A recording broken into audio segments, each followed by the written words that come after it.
네, 오늘은 역사가 현실이 된 날이라고 생각합니다. 삼덕교회와 광주제일교회가 이전에 강단 교류를 하고 또 찬양대가 함께 교류를 했던 그 모든 일을 귀로 들었는데 오늘은 그것을 눈으로 확인하는 소중한 날이기 때문입니다. 저는 광주제일교회를 담임하고 있는 권대현 목사입니다. 저희 교회는 올해로 120주년이 된 교회이고 제가 부임한 지는 10년이 되었습니다. 120년 된 교회의 위임 목사인데 좀 젊어 보이시죠? 네, 저희 부목사님하고 같이 다니면 부목사님 머리가 좀 하얗면 그분이 담임인 줄 알고 제가 이제 부목사인 줄 알고 그렇게 되는데 벌써 부임한 지 10년 되었고요. 제가 나름 며느리도 있습니다.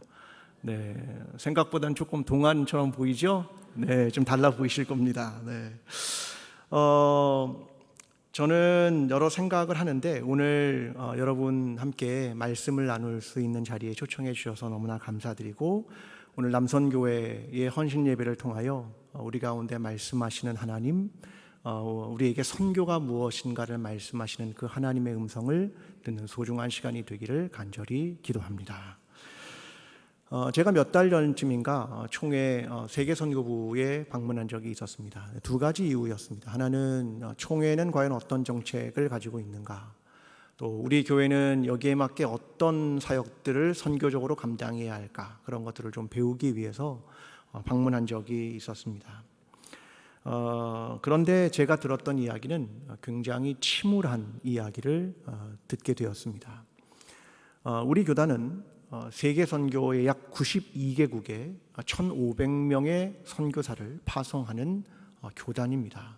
굉장히 큰 파송을 하고 있죠. 그것이 우리의 자부심 아니겠습니까? 그런데 이야기는 이랬습니다. 앞으로 10년 안에 선교사의 25%가 은퇴를 합니다. 그리고 젊은 선교사들은 더 이상 동원되지 않습니다. 그게 겪게 될 우리의 미래다라고 하는 문제였습니다. 선교사들은 선교지에서의 재산 분쟁에 휘말릴 것이고 선교사들은 다시 들어와도 자리 잡는 것들이 되게 어렵기 때문에 본국으로의 귀국을 그렇게 원치 않는다, 그런 얘기들을 듣게 되었습니다. 총회 세계선교부는 이미 이름을 바꿨습니다. 다문화 해외 선교부. 그러면 앞으로 전략을 다문화에 관심을 갖겠다, 그 말 아니겠습니까? 하지만 여전히 패러다임은 바뀌지 않고 해외 선교를 선교라고 생각하고 교회를 개척하는 것만을 선교라고 생각한다. 그래서 다문화 해외 선교부라는 이름은 바뀌었는데 실제로는 바뀐 게 없다, 이런 얘기를 듣게 되었습니다. 과연 선교란 무엇이고 변화하는 시대 속에 어떻게 응답해야 하는지, 이전의 조직과 체계로 과연 미래를 돌파해낼 수 있는 것인지, 과연 그 방향은 무엇인지, 이런 고민을 할 수밖에 없습니다. 오늘날 한국교회는 이와 크게 다르지 않습니다. 코로나 이후에 많은 교회들의 예산이 조금씩 줄기 시작했고 선교비를 삭감하기 시작했고 또 예전에 했던 방식을 고수하면서 새로운 방법을 찾는 것이 굉장히 어렵다. 이것이 오늘 교회가 맞이하는 현실이기도 합니다. 그래서 선교를 바라보는 우리의 마음이 대단히 아프다. 이게 오늘 우리가 선교를 바라보는 관점입니다. 여러분, 우리의 삶을 살아가다가 벽을 만나거나 넘어설 수 없는 한계에 부딪힐 때 여러분은 어떤 생각을 하십니까? 이 벽과 한계를 어떻게 뛰어넘어야 할까? 이런 고민을 하시지 않겠습니까? 그때 종교개혁자들이 이야기하는 하나의 중요한 단어가 있습니다.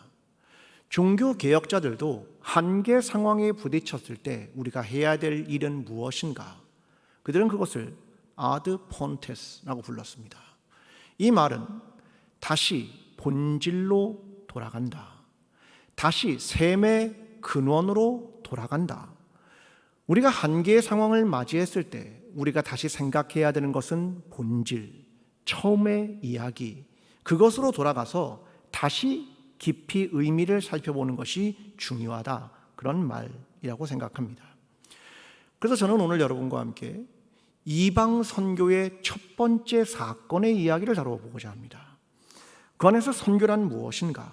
다시 그 출발선에 서서 선교의 의미는 무엇이고 오늘 우리는 어떠한 대안으로 나아가야 하는가? 그런 이야기를 여러분과 함께 나누어 보고자 합니다. 베드로가 욥바로 갔습니다. 근데 거기서 기도한 중에 이상한 환상 하나를 봅니다.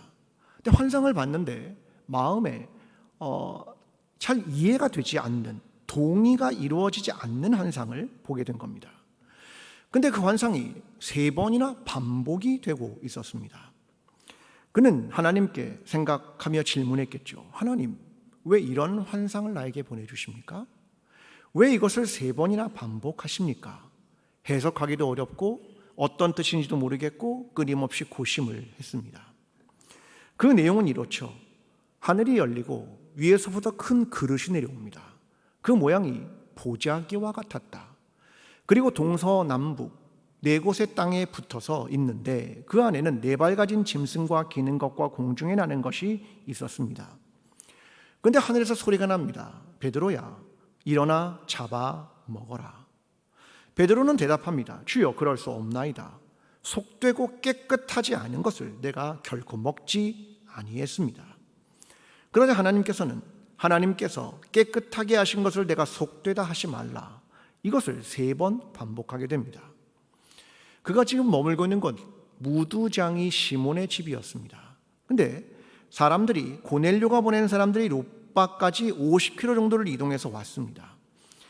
결국 그 의미가 무엇인가를 깊이 생각하던 베드로는 이방인 고넬료가 보낸 사람을 따라서 그의 집으로 가 이방 선교가 시작되었다. 이것이 본문 전체의 이야기입니다.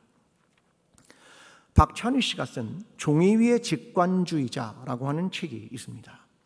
이 사람은 자동차 디자이너입니다. 그래서 디자인을 하는 사람인데 이런 이야기를 합니다. 사람들에게 디자인을 할 때 몸에 맞고 기능적인 디자인이라도 사람들은 몸에 배어 있는 것을 바꾸기 어렵다.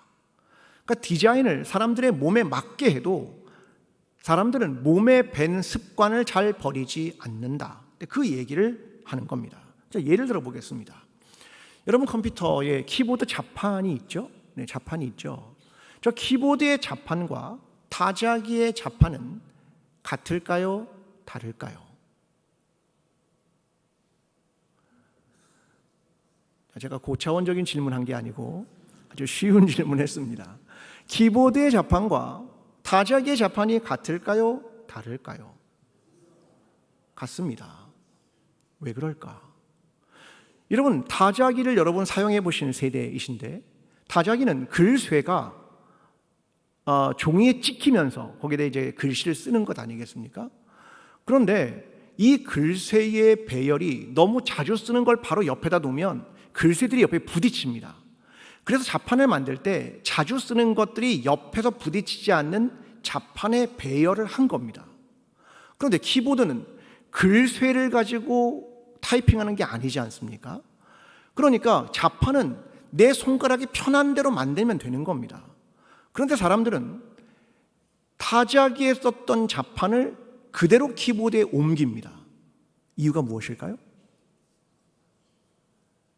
내가 어떻게 습득한 타이핑인데 그걸 키보드가 됐다고 해서 바꿀 수 있나?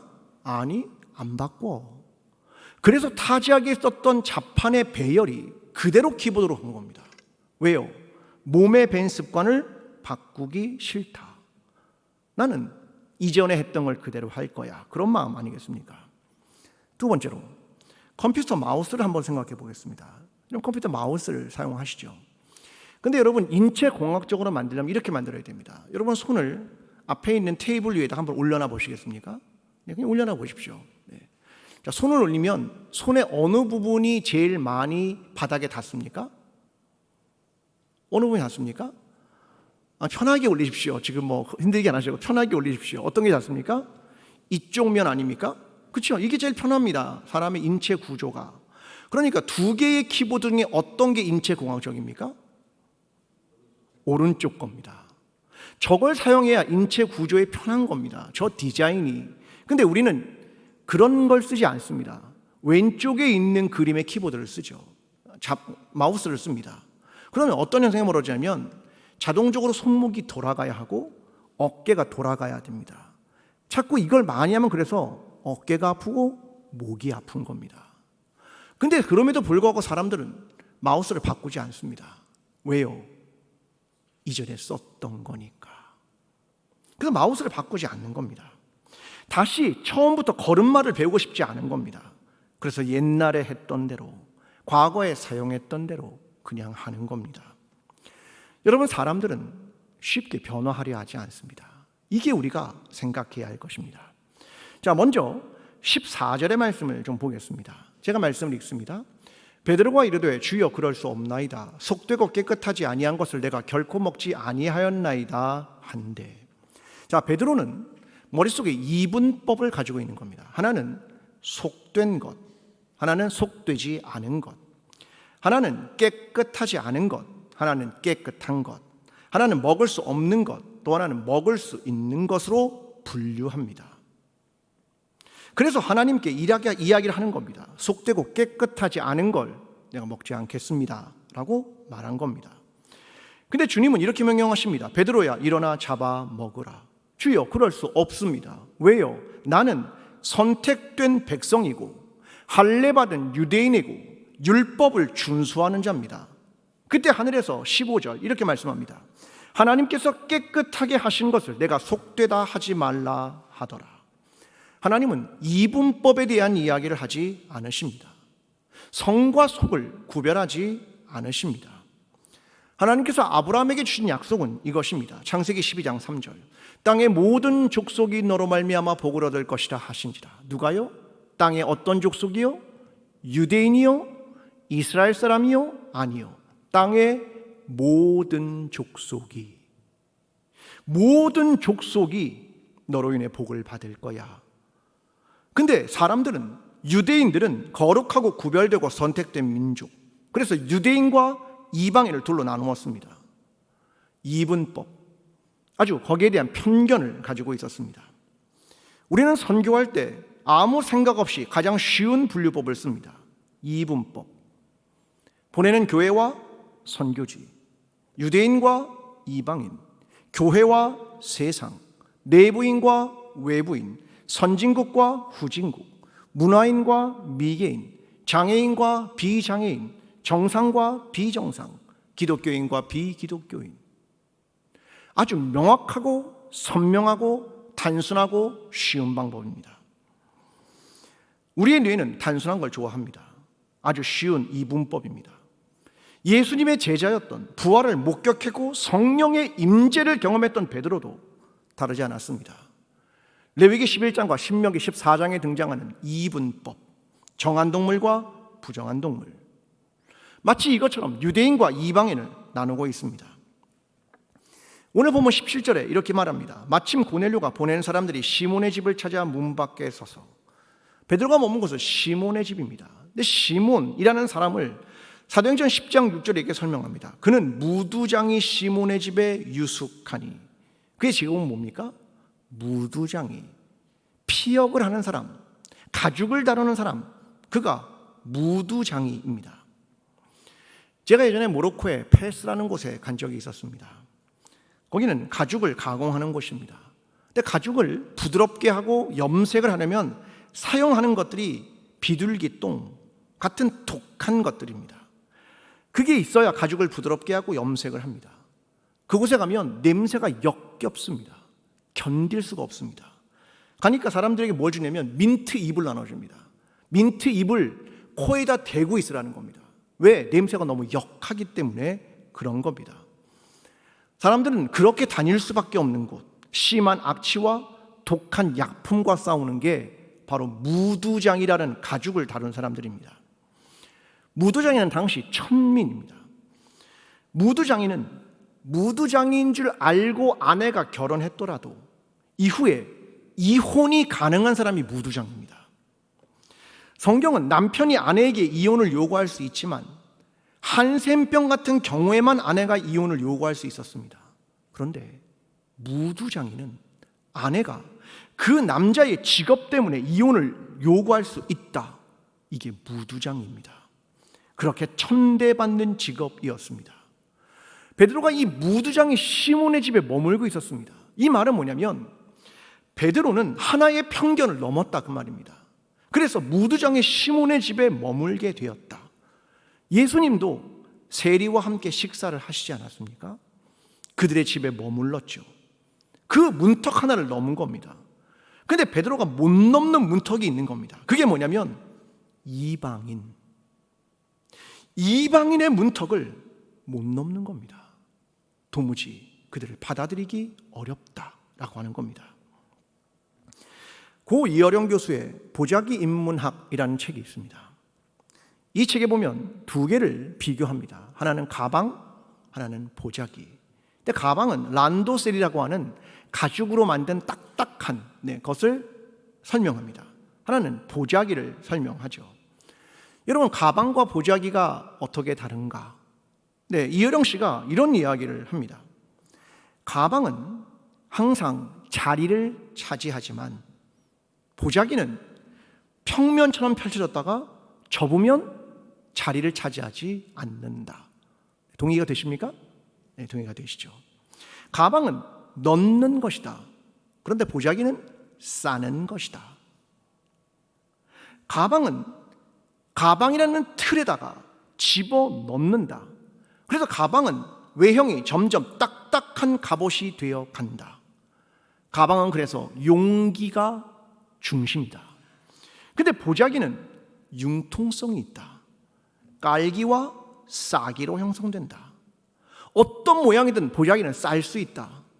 그래서 보자기 자체가 중심이 아니라 그 안에 있는 물건을 돋보이게 한다.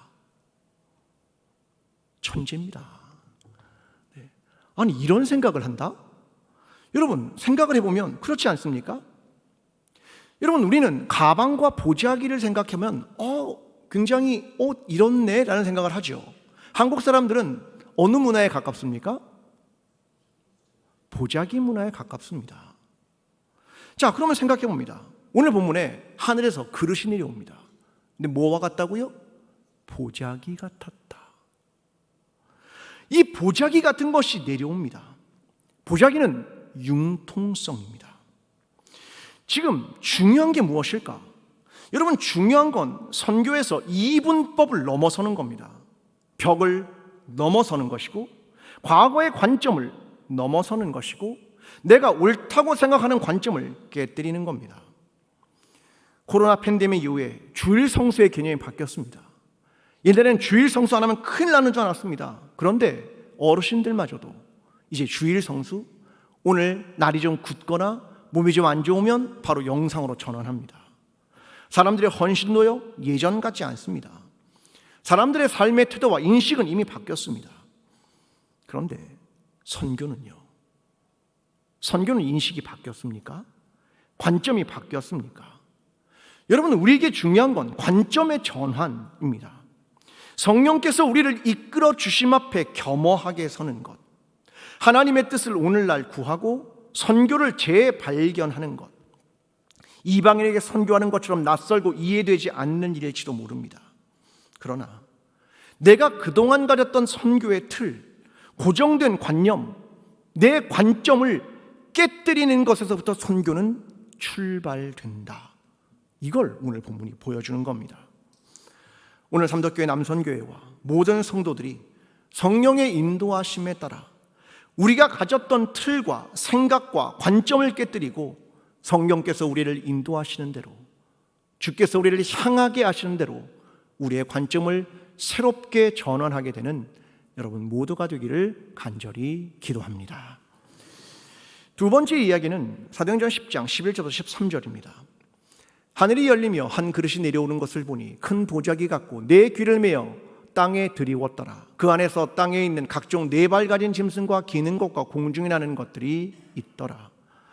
또 소리가 있으되 베드로야 일어나 잡아먹으라 하거늘. 성경의 이야기는 이렇습니다. 하나님이 이렇게 명령하는 게 아닙니다. 자, 저 새를 봐라. 저들을 분별해라 그런 말이 아닙니다. 베드로야, 일어나 잡아 먹어라. 잡아 먹어라. 이건 행동과 삶입니다. 전 이걸 이런 말로 표현하고 싶습니다. 존재의 전환. 존재 자체가 전환되는 겁니다. 완전히 다른 존재가 되어가는 것하고 똑같다고 생각합니다. 요한복음 3장에 보면 니고데모가 예수님과 대화한 이야기가 등장합니다.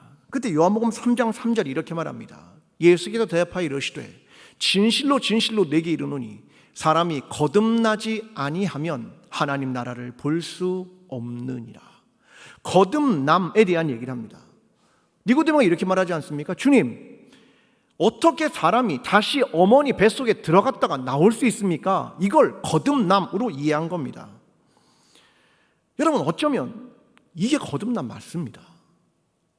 내가 다시 어머니 뱃속에 모태에 들어갔다가 다시 나오는 겁니다. 이런 말은 이런 말입니다. 존재의 전환, 존재의 도약. 예수 그리스도를 믿는 것은 바로 그런 겁니다. 선교가 다릅니까? 선교가 관점만 전환하면 될까요? 아니요. 존재가 도약해야 되고 존재 자체가 완전히 전환되는 것, 이것이 너무나 중요하다는 말입니다. 선교를 직접 행동으로 옮긴 사람이 사도행전에 등장합니다. 바로 빌립 집사입니다. 예루살렘은 이 교회가 익숙함에 젖어들고 프레임에 갇히기 시작했습니다.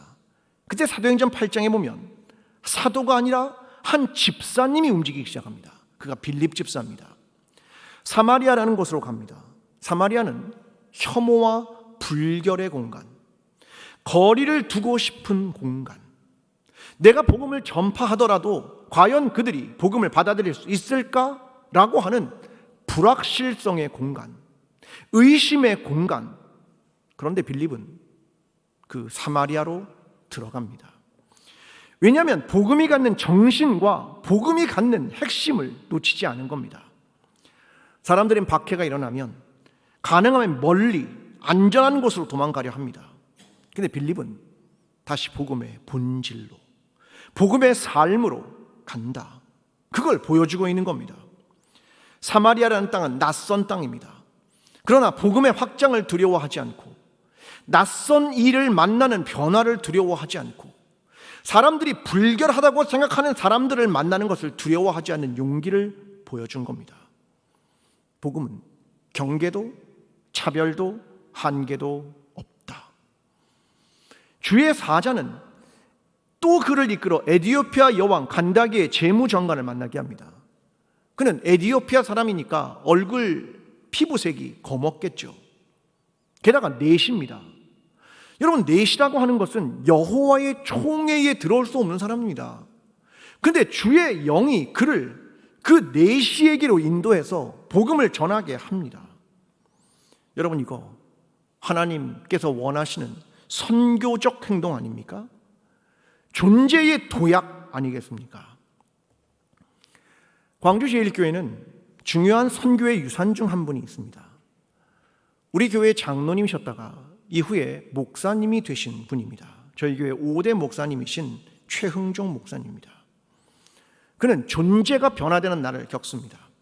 어느 날 포사이드 선교사가 한센병 환자를 돌보고 있었습니다. 근데 그를 당나귀에 태우려고 하는데 한센병 환자가 손에 든 지팡이가 땅에 떨어졌습니다. 그 지팡이에는 피고름이 묻어 있었습니다. 당시 최웅종 집사에게 포사이드 선교사가 말합니다. 저 지팡이 좀 주워달라고. 근데 최웅종 집사는 그 지팡이를 손으로 집을 수 없었습니다. 왜요? 한센병 환자의 피고름이 그대로 묻어 있었기 때문입니다. 그는 여기서 회심을 경험합니다. 아니, 조선인인 나도 내 동족의 저 병 앞에서 어찌할 바를 모르는데 선교사는 한센병 환자를 들었다가 안았다가 고름을 빨았다가 그를 치유하기 위해 부둥켜 안고 움직이는 겁니다. 아니, 조선인인 나도 안 되는데 어떻게 선교사들은 저렇게 할 수 있을까? 그때 최흥종 집사는 존재의 변화를 경험하고 회심하게 됩니다. 김구 선생님이 최응종 목사에게 어느 날 글귀 하나를 선물합니다. 그 글귀는 이겁니다. 화광동진. 화광동진. 이 말은 어떤 뜻이냐면 당신이 빛입니다. 근데 빛이 화했다, 변했습니다. 그래서 먼지와 같은 사람과 같이 되었습니다. 그런 뜻입니다. 이 말은 이런 말이죠. 당신이 그리스도인으로 세상의 빛입니다.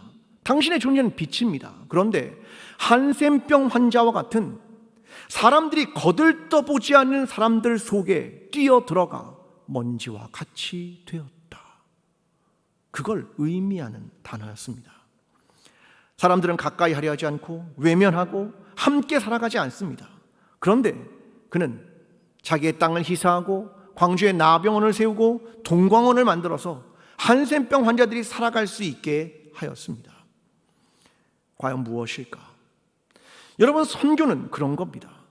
관점의 변화를 넘어서 존재의 전환과 도약이 일어나야 되는 겁니다. 낯선 세계가 이해되지 않는 그 세계로 깊이 들어가는 것, 그게 선교 아니겠습니까? 내가 본래의 모습을 지킬 수 없더라도 남들의 시선을 두려워하지 않고 내 삶이 망가지는 것도 두려워하지 않고 내 존재가 전환되고 도약하는 삶을 살아가는 것, 그게 선교 아니겠습니까? 오늘 관점의 변화를 넘어서서 우리의 존재가 변화되고 우리의 행동으로 이어지며 하나님께서 원하시는 이 선교를 삶으로, 행동으로 감당하게 되는 모든 남선교회 회원들과 모든 성도들이 되기를 간절히 기도합니다. 한국교회는 선교사를 세계 두 번째로 많이 파송한 교회라고 하는 명성, 이제 사라지고 있습니다. 시대가 바뀌었습니다. 복음을 전해달라는 요청 없습니다. 아니, 다음 세대는 종교 자체에 관심이 없습니다. 과거의 노방전도요? 총동원주의요? 직업군별 전도요? 아니요. 그건 안 될 겁니다. 왜냐하면 한국교회의 공공성을 잃어버렸기 때문입니다. 복음은 교회 내부로 갇히고 선교를 통한 외부의 유입이 사라지고 대학 청년과 다음 세대는 점점 선교하기 어려워졌습니다. 이게 우리의 상황입니다. 우리는 다시 처음으로 본질로 나아가지 않으면 안 된다는 겁니다. 여러분에게 두 가지 제안을 하고 싶습니다. 먼저는 밀도 높은 복음의 진리에 서십시오. 물리학에서 보면 이렇습니다. 끌려가는 것은 질량이 가벼운 쪽에서 무거운 쪽으로 끌려가는 겁니다. 그렇죠? 이게 물리학입니다. 그러면 밀도는요? 밀도가 적은 쪽에서 밀도가 높은 쪽으로 끌려가는 겁니다. 농도는요? 삼투압은요? 용질의 농도가 낮은 쪽에서 높은 쪽으로 이동하는 겁니다.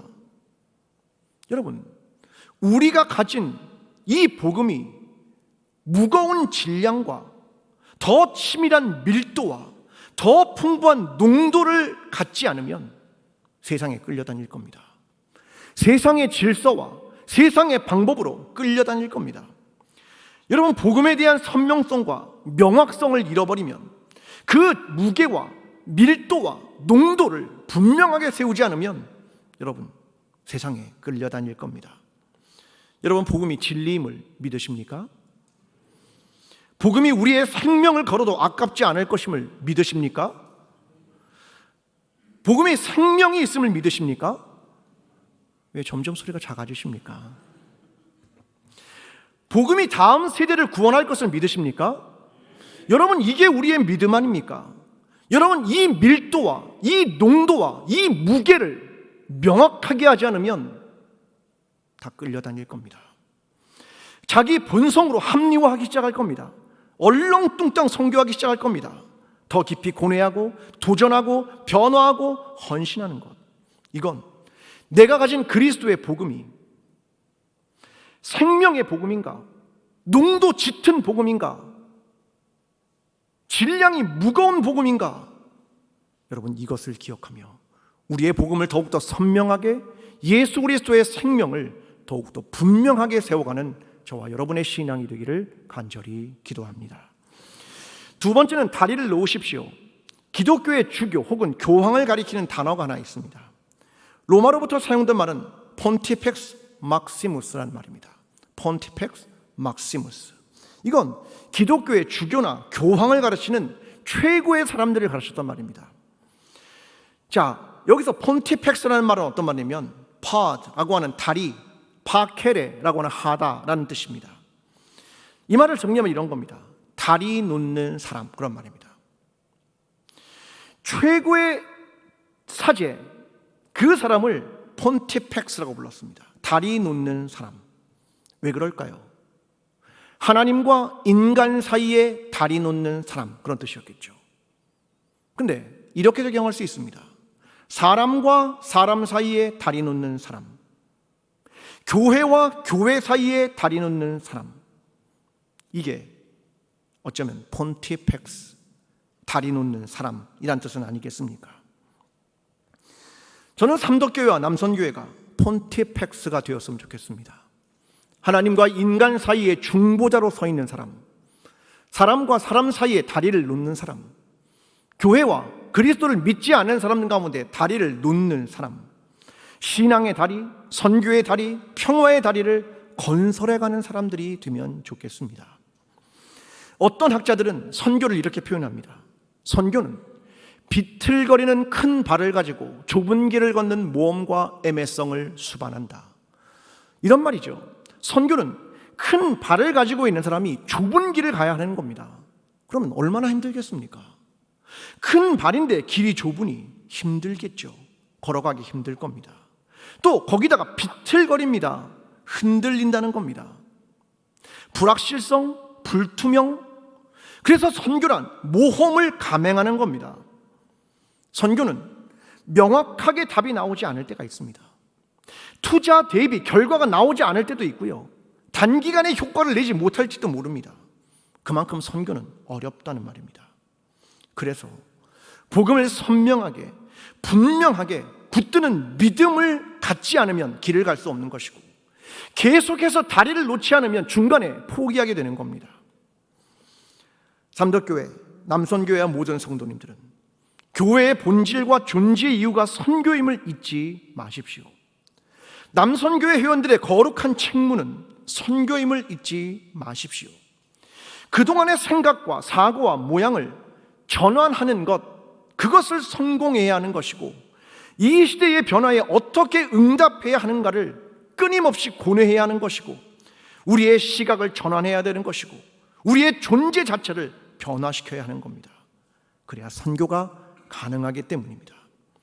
오직 예수 그리스도의 복음과 생명을 이 시대에 전하며 우리의 관점을 바꾸고 우리의 존재를 바꿔서 하나님께서 원하시는 거룩한 책무인 선교의 사명을 감당하는 모든 남선교 회원들과 모든 성도들이 되기를 간절히 축원합니다.